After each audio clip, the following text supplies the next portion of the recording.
Hello dear TYBSC, welcome to the another video lecture of your immunology second.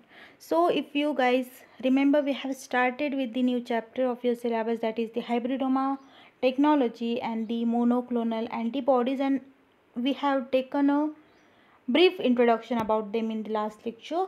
We have seen what is hybridoma technology, we have learned what are the monoclonal antibodies, and I have just given a brief introduction that how the hybridoma technology is used to prepare the monoclonal antibodies inside the lab. Okay, so in this lecture we are going to study the detailed procedure about how to produce the plasma cells in the lab, hybrid plasma cells, and how to prepare the monoclonal antibodies using these types of the plasma cells. Okay, तो इस lecture में हम लोग detail में देखेंगे कि exactly procedure क्या होती है जिससे हम हाइब्रिडोमा टेक्नोलॉजी का यूज़ करके कैसे हम मोनोक्लोनल एंटीबॉडीज़ को बनाते हैं। सबसे पहले तो हम प्लाज्मा सेल्स को कैसे बनाते हैं और उसका यूज़ करके हम मोनोक्लोनल एंटीबॉडीज़ का कैसे प्रोडक्शन करते हैं, ये सब चीज़ हम इस लेक्चर में देखेंगे।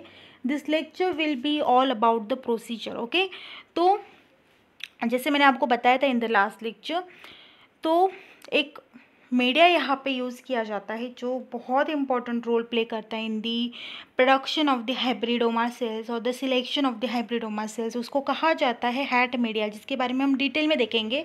अभी के लिए आपको बस उसका नाम बताती हूँ।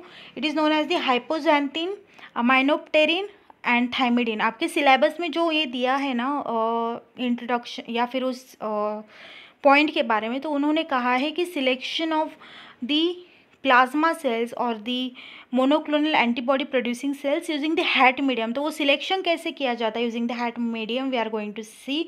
For now remember this full form of the HAT medium, that is the hypoxanthine, aminopterin and the thymidine medium. Okay, तो ये तीनों इंग्रेडिएंट्स इसमें होते हैं, हाइपोजैंथिन, अमाइनोप्टेरिन एंड दी थाइमिडिन। ये तीनों इंग्रेडिएंट्स होने की वजह से इसको हैट मीडियम कहा जाता है, H A T hat. Okay, टोपी मत समझना इसको, ये हैट मीडियम अलग है, ठीक है। नाउ इसमें की जो बेसिक प्रोसीजर्स या फिर की प्रोसीजर्स जो होती है, we are going to study one by one. पहली चीज़ किया क्या जाता है, immunization of the specific animal. अब एनिमल जो है वो रैबिट हो सकता है, माइस हो सकता है, शिप हो सकता है, डिपेंडिंग ऑन द रिक्वायरमेंट, ठीक है। इम्यूनाइजेशन करना उस एनिमल का यूजिंग द डिफरेंट एंटीजन। अब आपको जिस एंटीजन के अगेंस्ट मोनोक्लोनल एंटीबॉडीज बनानी है उसके ऊपर ये चीज़ डिपेंड करती है, ठीक है। आपको रैबिस के लिए बनानी है तो आप अलग एनिमल यूज़ कर सकते हो, आपको निमोनिया के लिए बनानी है आप अलग जो है एनिमल यूज़ कर सकते हो, डिफरेंट टाइप के डिसीज़ के लिए डिफरेंट। तो ये selection of animal is done accordingly, ठीक है। और उसका इम्यूनाइजेशन कौन से एंटीजन से करना है ये भी आपको पता होना चाहिए, ठीक है। तो ये दो चीज़ें पहले प्रोसीजर में आपको करनी है कि इम्यूनाइजेशन करना है एनिमल का विद द एंटीजन। अब एक और चीज़ याद रखनी है, अब जब ये टेक्नोलॉजी यूज़ की जाती है ना लैब में, तो उनको जैसे सपोज़ कोई एक इंडस्ट्री है, ठीक है, या फिर कोई एक फार्मास्यूटिकल कंपनी है जो ये टाइप के मोनोक्लोनल एंटीबॉडीज़ बनाती है, या फिर एक इंस्टीट्यूट है, ठीक है, तो उनको ऑर्डर आएगा कि आप इस एंटीजन के अगेंस्ट हमें मोनोक्लोनल एंटीबॉडीज़ बना के दो, तो वो बना के देती है, ठीक है। तो सपोज़ वी कंसिडर एक इंडस्ट्री अपनी, ठीक है, उसमें हम लोग मोनोक्लोनल एंटीबॉडीज़ बनाने वाले हैं, ठीक है। तो हमारे पास एक ऑर्डर आया है कि आपको दिस एंड दिस टाइप के एंटीजन के लिए मोनोक्लोनल एंटीबॉडीज़ बनानी है, ठीक है। तो पहली चीज़ आपको करनी ये है कि पहले एनिमल सेलेक्ट करना है, उसको उस एंटीजन से इंट्रावेनसली या फिर पेरिटोनियली इंजेक्ट करना है विद दैट एंटीजन, ठीक है, उसको इंजेक्शन देना है ऑफ द एंटीजन। दूसरी प्रोसीजर ये है कि isolation of myeloma cell. Now जैसे मैंने आपको बताया कि हमें इस चीज़ के लिए कि इमॉर्टल हमें प्लाज्मा सेल्स बनानी है, तो इस चीज़ के लिए आपको चाहिए कैंसर सेल, जिसको हम माइलोमा सेल्स बोलते हैं इन द साइंटिफिक लैंग्वेज। तो ये कैंसर सेल भी आपको आइसोलेट करने पड़ेंगे किसी एनिमल से। We can also isolate them by injecting some kind of the chemical factor, जिससे क्या होगा कि उस एनिमल में कैंसर सेल्स डेवलप हो जाएंगे and we can isolate them, ठीक है। तो ऐसे माइलोमा सेल्स का भी आइसोलेशन किया जाता है। थर्ड स्टेप आपके पास ये है कि you need to fuse with the this myeloma cells with the spleen cells. Spleen cell मतलब क्या, प्लाज्मा सेल्स, ठीक है। तो अब होगा क्या, जो हमने इंजेक्शन दिया है उस एनिमल को ऑफ द एंटीजन, ठीक है, उसकी वजह से उसके सर्कुलेशन में एंटीजन चला जाएगा, फिर वो एंटीजन जाएगा उसके स्प्लीन में, और स्प्लीन में जो है बी सेल्स प्रोड्यूस करेंगी प्लाज्मा सेल्स, और वो प्लाज्मा सेल्स साइंटिस्ट आइसोलेट कर लेंगे, ठीक है, और उस प्लाज्मा सेल्स को फ्यूज़ किया जाता है, जो माइलोमा सेल्स भी हमने आइसोलेट किए उन दोनों का फ्यूजन करना है। ये है आपकी थर्ड स्टेप, ठीक है। फोर्थ स्टेप में आपको करना क्या है, selection of the HAT medium. Hat medium के मदद से, अब ऐसा नहीं है कि प्रोड्यूस अकेला हाइब्रिड सेल ही होगा, उसके साथ साथ बाकी सेल्स भी होंगे जो हाइब्रिड नहीं होंगे, और हाइब्रिड नहीं है तो हमें उनसे कुछ लेना देना नहीं, हमें हाइब्रिड सेल ही चाहिए, हमें माइलोमा सेल्स नहीं चाहिए, हमें प्लाज्मा सेल्स नहीं चाहिए, हमें इन दोनों का मिक्सचर चाहिए, जो ऐसा सेल जिनमें ये दोनों क्वालिटीज़ है ऐसा हमें सेल चाहिए। तो इनको सेपरेट आउट करने के लिए हमें सिलेक्शन की प्रोसीजर करनी पड़ेगी। जो सिलेक्शन की प्रोसीजर की जाती है it is done using the HAT medium, ठीक है, हाइपोक्सांथीन अमाइनोप्टेरिन थाइमिडीन मीडियम। इस मीडियम की मदद से क्या किया जाता है, हम डिटेल में ये देखेंगे कि कैसे किया जाता है। इस मीडिया की मदद से हम करने वाले ये है कि हमें आइसोलेशन करना है the main important thing that is the isolation of hybrid cell. I don't want कि मुझे प्लाज्मा सेल मिल जाए गलती से या फिर माइलोमा सेल, मुझे इन दोनों सेल से मतलब नहीं, मुझे हाइब्रिड सेल चाहिए। तो इसका सिलेक्शन किया जाता है यूजिंग द हैट मीडियम, ठीक है। इसके बाद किया जाता है isolation of the hybridoma sales, ठीक है।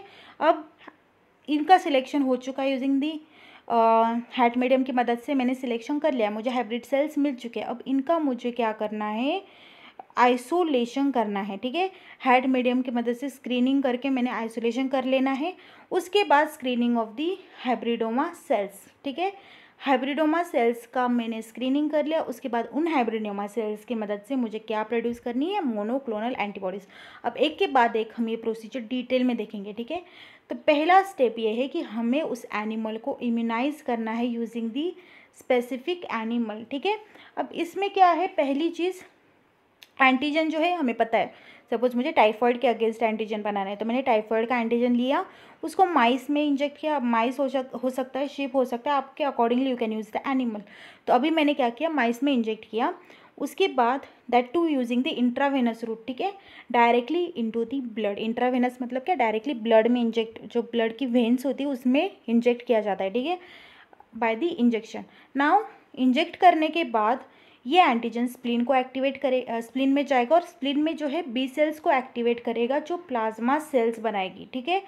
बी सेल्स आपको पता है प्लाज्मा सेल्स बनाती है, ये प्लाज्मा सेल से हमें मतलब है, हमें यही सेल्स चाहिए। तो ये प्लाज्मा सेल जो होती है यही एंटीबॉडीज़ बनाती है, पर्टिकुलरली मोनोक्लोनल एंटीबॉडीज़, तो हमें इनसे ही मतलब है। तो इन प्लाज्मा सेल्स का आइसोलेशन करना है, स्प्लीन इस एनिमल का लेना है, और उस स्प्लीन में से प्लाज्मा सेल को आइसोलेट करना है। उसके लिए भी कुछ टेक्निक्स होती है, सेंट्रीफिकेशन वगैरह वो किया जाता है, it is not part of your study. Now the second thing is isolation of the myeloma sales. अब एनिमल का मैंने स्प्लीन निकाला जाता है, उसके बाद उसमें से प्लाज्मा सेल्स भी निकाली है, ठीक है। अब दूसरी चीज़ आपको चाहिए कैंसर सेल्स, उसको कहा जाता है माइलोमा सेल्स। तो माइलोमा सेल जो होती है वो बोन मैरो में से, जो इन कैंसरस, जिसको कैंसर हुआ ऐसे एनिमल में से बोन मैरो में जो होती है कैंसर सेल्स, उनको निकाला जाता है, ठीक है। बोन मैरो में जो ब्लड सेल्स होती है उनको अगर कैंसर है तो वो निकाली जा सकती है, ठीक है। अब कैंसरस सेल जो होती है, एक तो आप आर्टिफिशियली बना सकते हो लैब में by injecting type of agent जो कैंसर सेल्स इंडक्शन करेगा, ठीक है। फिर इंडक्शन करने के बाद वो कैंसर सेल्स भी बोन मैरो में से आइसोलेट की जा सकती है। Now second thing is that कि ये इमॉर्टल, क्यों कैंसरल सेल चाहिए आपको, ये मैंने आपको बताया था, because they are the immortal cells as well as they replicate very fast, okay. Immortal का मतलब याद रखना, दे नेवर डाई, ठीक है, and has the multiplication property, कि वो बहुत फास्ट डेवलप होती है। इसी वजह से अगर एक बार कैंसर हो गया तो वो बहुत फास्ट स्प्रेड होता है, इसलिए अर्ली स्टेजेस में डिटेक्ट हो जाना चाहिए, डॉक्टर बोलते हैं, ठीक है। Now the third step that is the fusion of the spleen and myeloma sales, ठीक है। आपने एनिमल को इंजेक्ट कर लिया, उसके स्प्लीन में से प्लाज्मा सेल्स आइसोलेट कर लिए। अब हमें चाहिए तो ये spleen cells and myeloma cells, जो हमने दूसरे एनिमल में से माइलोमा सेल्स भी ले लिए, अब इन दोनों का फ्यूजन करना है, जो हमने आइसोलेट कर चुके हैं हम स्प्लीन सेल्स और माइलोमा सेल्स। स्प्लीन सेल मतलब क्या, प्लाज्मा सेल्स, ठीक है, डोंट गेट कन्फ्यूज्ड। तो स्प्लीन सेल्स और माइलोमा सेल्स हमारे पास है, अब उनका फ्यूजन करना है। उसके लिए जो है एक चीज़ यूज़ की जाती है, that is the PEG, okay, polyethylene glycol. इस मीडिया की मदद से जो है, ये मीडिया जो है it can fuse the cells and make them one, okay. Hybrid बनाने के लिए एक मीडिया यूज़ किया जाता है, that is the PEG medium, polyethylene glycol. या फिर इलेक्ट्रोफ्यूजन भी हम लोग एम्प्लॉय कर सकते हैं। इन दोनों टेक्निक की मदद से क्या किया जाता है, हाइब्रिड सेल्स और माइलोमा सेल्स का फ्यूजन किया जाता है, ठीक है। फ्यूजन करने के बाद क्या होता है, अब मैंने जैसे आपको बताया था कि आपको एक ही टाइप के सेल्स नहीं मिलेंगे। फ्यूजन करने के बाद इन द PEG मीडिया हो या फिर इलेक्ट्रोफोरेसिस हो, आपको 5 टाइप के सेल्स मिलेंगे। अब वो okay, I will show you in detail. अब 5 टाइप के आपके पास सेल होंगे, ठीक है। कौन से, अब इनका फ्यूजन हो चुका है, ठीक है, इस plasma cells and the myeloma sales. होगा क्या कि कुछ सेल्स जैसे है वैसे ही रहेंगे, like for example plasma cells कुछ अनफ्यूज्ड रहेंगे, कुछ माइलोमा सेल है वो भी अनफ्यूज्ड रहेंगे, ठीक है। ये 2 हो गए। नाउ दूसरे ऐसे सेल होंगे जो प्लाज्मा ही फ्यूज़ कर लेंगे आपस में, ऐसे भी सेल हो सकते हैं। फ्यूज्ड प्लाज्मा सेल, जो प्लाज्मा सेल है वही फ्यूज़ करेंगे, माइलोमा के साथ नहीं फ्यूज़ करेंगे, तो ऐसे भी हो सकते हैं। थर्ड टाइप के सेल है जो माइलोमा ही आपस में फ्यूज़ कर लेंगे और एक अलग ही टाइप का हाइब्रिड बन जाएगा, that is the fused myeloma. लेकिन हमें कौन सा हाइब्रिड चाहिए, जो एक माइलोमा सेल और एक जो है प्लाज्मा सेल्स मिला के जब फ्यूज़ हो चुकी सेल, जिसको हम एक्चुअली यूज़ करते हैं फॉर द प्रोडक्शन, तो वो हमें चाहिए, जिसको हम बोलते हैं हाइब्रिडोमा। ये हाइब्रिडोमा कब होगा, जब एक माइलोमा और एक प्लाज्मा, ना कि प्लाज्मा या माइलोमा हमें नहीं चाहिए। हमें बस चाहिए एक ऐसा सेल जिसमें एक प्लाज्मा का पार्ट है और एक माइलोमा का पार्ट है, तो उसको हम कहते हैं हाइब्रिडोमा। तो कितने प्रकार के सेल्स प्रोड्यूस होंगी फ्यूजन की वजह से, 5 सेल्स। एक सेल होगी फ्यूज्ड माइलोमा, दूसरी होगी फ्यूज्ड प्लाज्मा, मतलब प्लाज्मा माइलोमा, ठीक है। एक होगा अनफ्यूज्ड प्लाज्मा, मतलब वो किसी के साथ फ्यूज़ नहीं होगा, अकेला ही रहेगा, वो एक प्लाज्मा, ठीक है। एक होगा माइलोमा, मतलब किसी के साथ ना फ्यूज़ होने वाला माइलोमा, ठीक है, अकेला। एंड एक बनेगा जो हमें चाहिए, वो होगा हाइब्रिडोमा, जिसमें 50% प्लाज्मा 50% माइलोमा, ठीक है। तो ये 4 टाइप के सेल्स मिलेंगे आपको। नाउ हमें कौन सा चाहिए, तो हमें चाहिए हाइब्रिडोमा, ये सेंट्रल वाला हमें चाहिए, बाकी चीज़ों से हमें मतलब नहीं, ये सब हमें एलिमिनेट करनी है, ये सब हमें नहीं चाहिए 4 टाइप के, हमें चाहिए हाइब्रिडोमा, ठीक है। अब उसके लिए, ठीक है, ये 5 टाइप के सेल्स बनेंगे फ्यूजन के बाद। हमें अब चाहिए कि इसमें से हमें एक ही टाइप का चाहिए, वो है हाइब्रिडोमा। तो इसके लिए यूज़ किया जाता है एक मीडिया, जो मैंने आपको पहले बताया, हैट मीडिया। हैट मीडिया मतलब क्या, हाइपोक्सांथीन, अमाइनोप्टेरिन, थायमिडिन। इसमें ऐसे कंटेंट्स होते हैं जिससे क्या होता है कि ये बाकी के कोई सेल्स उस पर ग्रो नहीं होंगे, खाली हाइब्रिडोमा ग्रो होगा। अब वो कैसे होगा, I am going to tell you, okay. तो इसमें होता क्या है, जब एंटीबॉडीज़, अब जब भी कोई सेल रेप्लिकेट होता है, ठीक है, या फिर उसको 1 से 2 होना है, ठीक है, तो उसके लिए उसको सबसे पहले करना क्या होता है, उसका DNA सिंथेसिस करना पड़ेगा, तभी वो 1 से 2 होगा, ठीक है।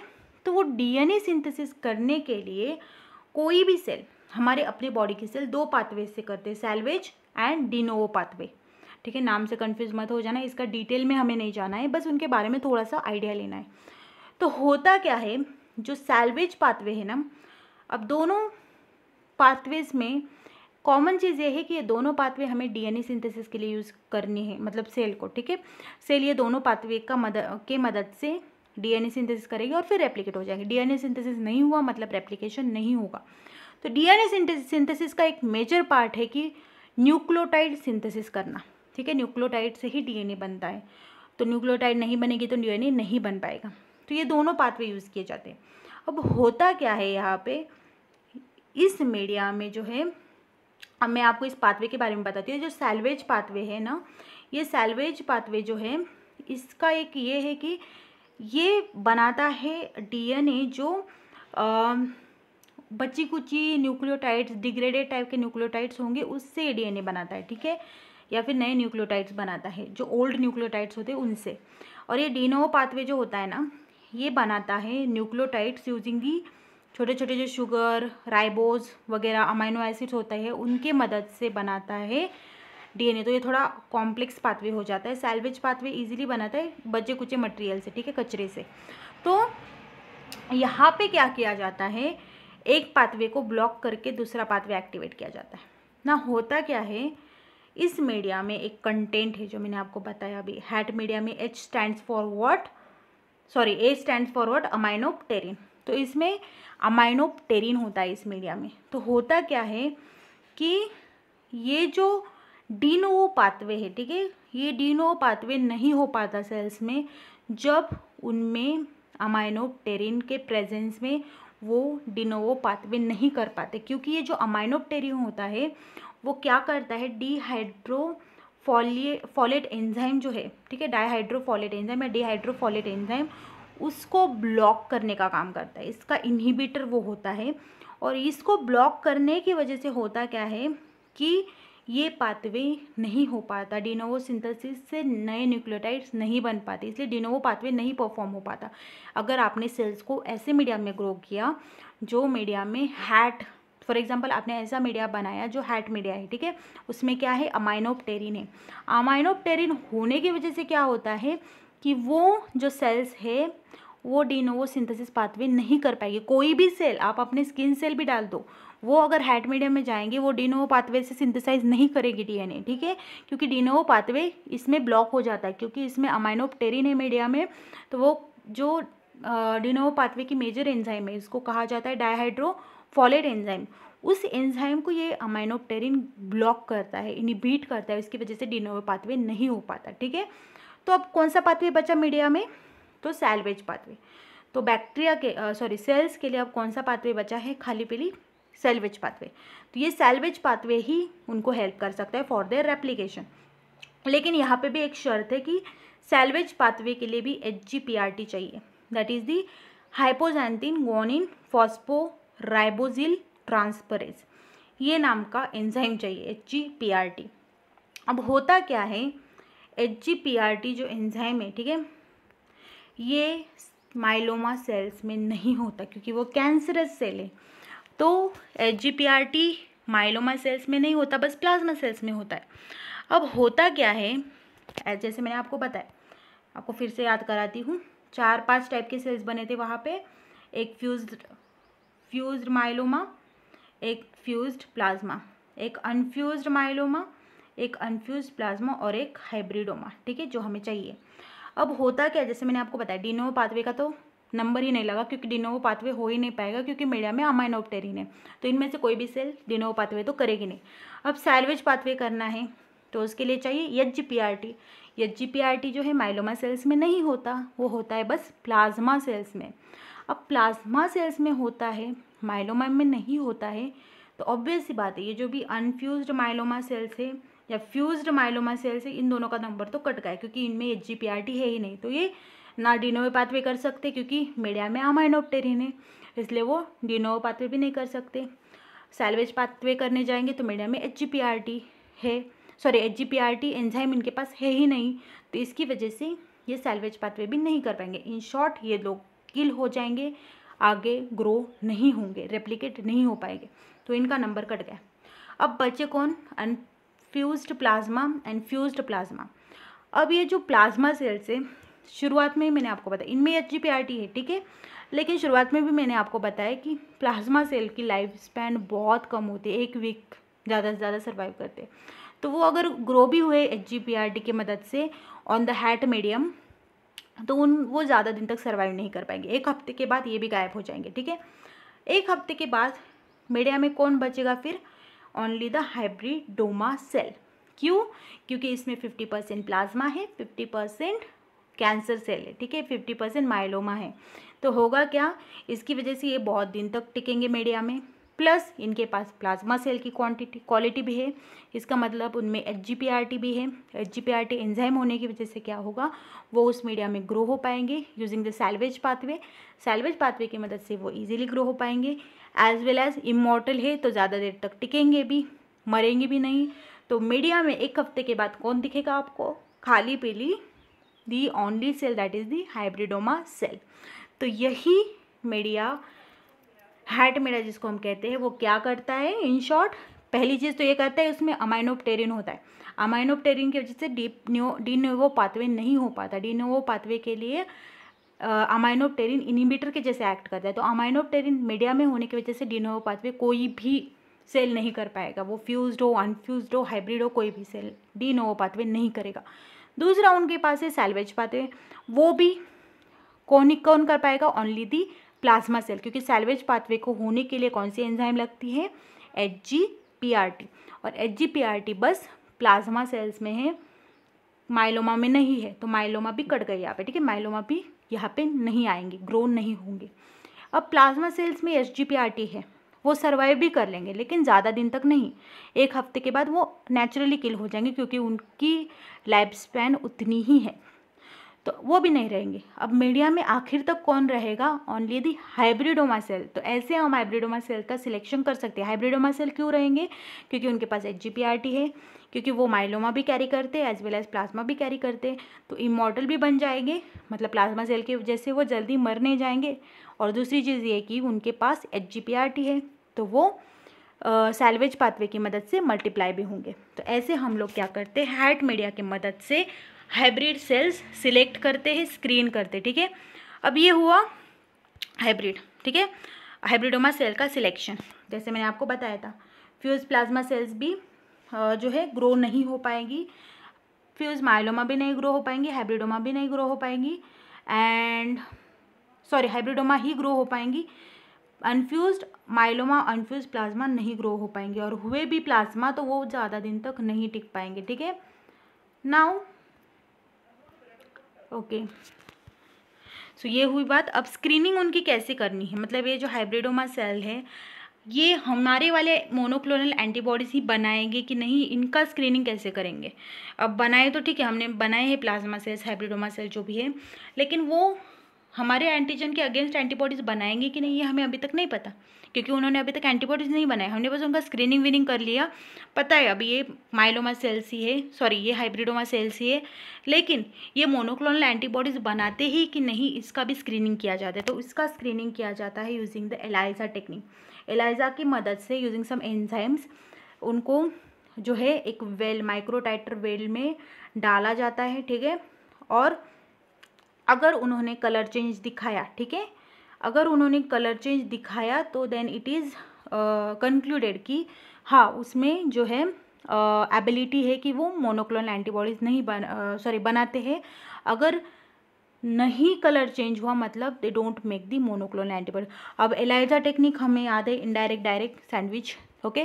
तो इसमें से कोई भी टेक्निक आप लोग एम्प्लॉय कर सकते। करोगे क्या आप, तो पहले जो है माइलोमा सेल्स डालोगे मीडिया में, ठीक है, उसके बाद एंटीजन स्टिमुलेंट डालोगे, ठीक है, वो एंटीबॉडीज़ प्रोड्यूस करेगा, उसको वैसे रहने दोगे, और उसके बाद आप लोग डाल सकते हो द सेकेंडरी एंटीबॉडी, जो आपको पता है एंटीबॉडीज़ कौन सी प्रोड्यूस होगी, तो वो सेकेंडरी एंटीबॉडीज़ आप डालोगे। अगर वो फ्यूज़ हुई तो एंजाइम डिग्रेड होगा आफ्टर एडिंग सबस्ट्रेट और कलर चेंज होगा, ठीक है। और अगर कलर चेंज नहीं हुआ तो वी कैन से कि वो मोनोक्लोनल एंटीबॉडीज़ नहीं बनाते वो सेल्स, ठीक है। तो you can see colour change अगर हुआ तो वी कैन प्रेडिक्ट कि वो मोनोक्लोनल एंटीबॉडीज़ बनाते हैं, और उनका हम लोग स्क्रीनिंग कर चुके हैं। अब उनका हम लोग यूज़ कर सकते हैं for the production of monoclonal antibody. ऐसा हमें कन्फर्मेशन मिल चुका है कि हाँ ये मोनोक्लोनल सेल एंटीबॉडीज़ बनाती है, ठीक है। अब दूसरी चीज़ हुई है, अब हमें इनसे जो है एंटीबॉडीज़ को आइसोलेट करना है या प्रोड्यूस करके फिर आइसोलेट करना है। तो किया क्या जाता है फिर, ये हाइब्रिडोमा सेल जो है ये अगेन एनिमल में एक तो 2 वे से किया जा सकता है एंटीबॉडी प्रोडक्शन, एक तो इन विट्रो एक तो इन विवो। तो इन विट्रो मतलब इन विवो मतलब क्या, इन द बायोलॉजिकल एनिमल, ठीक है, बायोलॉजिकल एनिमल मतलब माइस फॉर एग्जाम्पल। तो आपने क्या किया, इन मोनोक्लोनल सेल्स को माइस में इंजेक्ट किया इन द पेरिटोनियल कैविटी, ठीक है, और उसके बाद उसमें जो है एंटीबॉडीज़ प्रोड्यूस होंगी, और वो एंटीबॉडीज़ आप लोग आइसोलेट कर सकते हो। या तो फिर इन विट्रो, मतलब क्या कि आपने उस सेल्स को कल्चर करना है in the specific media like RPM 1640, okay, RPMI 1640 नाम का मीडिया, या फिर कोई भी मीडिया जो स्पेसिफिक है उन सेल्स को ग्रो होने के लिए, उसको आराम से ग्रो होने देना, ठीक है, और उसमें ही एंटीबॉडी प्रोड्यूस होने देना एंटीजन स्टिमुलेशन करके, एंड वो एंटीबॉडी को आइसोलेट आप लोग कर सकते हो, ठीक है। मतलब क्या, उस सेल्स को ग्रो होने के बाद बस एंटीजन स्टिमुलेट कर देना और वो अपने आप एंटीबॉडीज़ प्रोड्यूस करेंगे, ठीक है। ये भी आप लोग कर सकते हो इन विट्रो मेथड से। मतलब इन विट्रो मतलब क्या, हम अनबायोलॉजिकल सिस्टम में या फिर आर्टिफिशियल बायोलॉजिकल सिस्टम में ये चीज़ करते हैं, उसको इन विट्रो कहते हैं। तो ये you can see the overall procedure. पहले क्या किया जाता है, माइस में इंजेक्ट किया जाता है एंटीजन इंट्रावेनसली, वो प्लाज्मा सेल्स बनाते हैं, वो प्लाज्मा सेल्स को आइसोलेट करना है, उसको फ्यूज़ करना है विद द माइलोमा, और उससे आपको मिलेंगे हाइब्रिडोमा सेल्स, ठीक है। ये बाकी के एलिमिनेट हो जाएंगे। हाइब्रिडोमा सेल्स को एलाइजा की मदद से स्क्रीनिंग करके फिर उसको एक तो इन विट्रो आप लोग कल्चर कर सकते हो या इन विवो, और एंटीबॉडीज आइसोलेट कर सकते हो। तो इतनी ईजी प्रोसीजर होती है for the preparation of the monoclonal antibodies. तो याद आपको ये चीज़ रखनी है। पहली चीज़ तो हैट मीडिया का फुल फॉर्म, हाइपोजैंथीन, अमाइनोप्टेरिन, थायमिडिन, ये तीन चीज़ें उसमें होती है। थायमिडिन का मैं आपको बताना भूल गई, तो थायमिडिन जो होता है ना, वो डिनोवो पाथवे में एक प्रिकर्सर में यूज़ होता है, ठीक है, जो नॉट डिनोवो, सैल्वेज पाथवे में, जैसे मैंने आपको बताया था बच्चे कुछ न्यूक्लियोटाइड से वो बनाता है ना, तो वो बच्चा कुछ न्यूक्लियोटाइड एक थायमिडिन भी होता है। तो यस, एक अच्छा सोर्स न्यूक्लियोटाइड का थायमिडिन होता है, ठीक है, हैट मीडिया में। तो हैट मीडिया में 3 कंटेंट्स होते हैं। अमाइनोप्टेरिन आपको मैंने बताया कहाँ पे यूज़ होता है, in the inhibition of the de novo pathway. तो डिनोवो पाथवे को इनिबिट करने के लिए अमाइनोप्टेरिन का यूज़ किया जाता है ताकि सेल्स सैल्वेज पाथवे यूज़ करें। सैल्वेज पाथवे को होने के लिए HGPRT एंजाइम लगती है। HGPRT एंजाइम अगर ना हो तो वो नहीं हो पाएगा, और फिर सेल कोई भी उसको पाथवे नहीं बचेगा, तो सेल ग्रो नहीं होंगी। अब होगा क्या कि HGPRT एंजाइम जो है वो बस प्लाज्मा सेल्स में, माइलोमा में नहीं है, तो माइलोमा सेल्स भी मीडिया में ग्रो नहीं होंगे। अब माइलोमा सेल नहीं ग्रो होंगे लेकिन प्लाज्मा सेल तो ग्रो होंगे, वो भी ग्रो होंगे, लेकिन प्लाज्मा सेल्स का एक डिसएडवांटेज ये है कि उनका लाइफ स्पैन बहुत कम होता है, तो वो ग्रो होंगे फॉर अबाउट 1 वीक, उसके बाद वो भी ग्रो होना स्टॉप हो जाएंगे, और फिर बचेंगे कौन, हाइब्रिडोमा सेल्स, क्योंकि हाइब्रिडोमा सेल्स में प्लाज्मा सेल्स का पार्ट है, तो वो HGPRT उनमें होगा, और HGPRT होने की वजह से वो इजीली आराम से ग्रो होंगे, इमॉर्टल भी होंगे, क्योंकि उनमें माइलोमा सेल्स का भी पार्ट है, तो वो इमॉर्टल होने की वजह से वो इजीली ग्रो होंगे। तो उनको आइसोलेट करके स्क्रीनिंग किया जाता है एलाइजा की मदद से। स्क्रीनिंग करने के बाद आपको कंफर्मेशन मिल जाएगा कि हाँ, यही हमारे मोनोक्लोनल एंटीबॉडीज़ को प्रोड्यूस करने वाले हैं। तो वो मोनोक्लोनल एंटीबॉडीज़ को प्रोडक्शन करने के लिए फिर एक तो आप किसी एनिमल में इंजेक्ट करके बना सकते हो मोनोक्लोनल एंटीबॉडीज़, या फिर इजीली आप लोग किसी मीडिया पे उनको ग्रो करो और फिर एंटीबॉडीज़ आइसोलेट कर लो, ठीक है। और फिर जहाँ पे ये एंटीबॉडीज़ की ज़रूरत है वहाँ पे आप ये एंटीबॉडीज़ को भेज सकते हो, ठीक है। So this is the overall procedure for the production of monoclonal antibodies. HAT media का स्क्रीनिंग, ये पॉइंट बहुत ज़रूरी है। प्लस 4 टाइप की सेल्स प्रोड्यूस होते हैं, fused plasma, fused myeloma, unfused plasma, unfused myeloma and the hybridoma cell. ये चीज़ आपको याद रखनी है। फ्यूजन कैसे किया जाता है, तो पॉलीइथिल ग्लाइकोल या फिर यूजिंग द इलेक्ट्रोफोरेशन, ठीक है। ये सब चीज़ें आपको याद रखनी है, एंड दैट्स अबाउट इट। अगर इसमें आपको कोई भी डाउट है, कोई भी पॉइंट से प्रॉब्लम है, you can just concern me and try to understand this point as well as refer other lectures also, and keep watching. Thank you.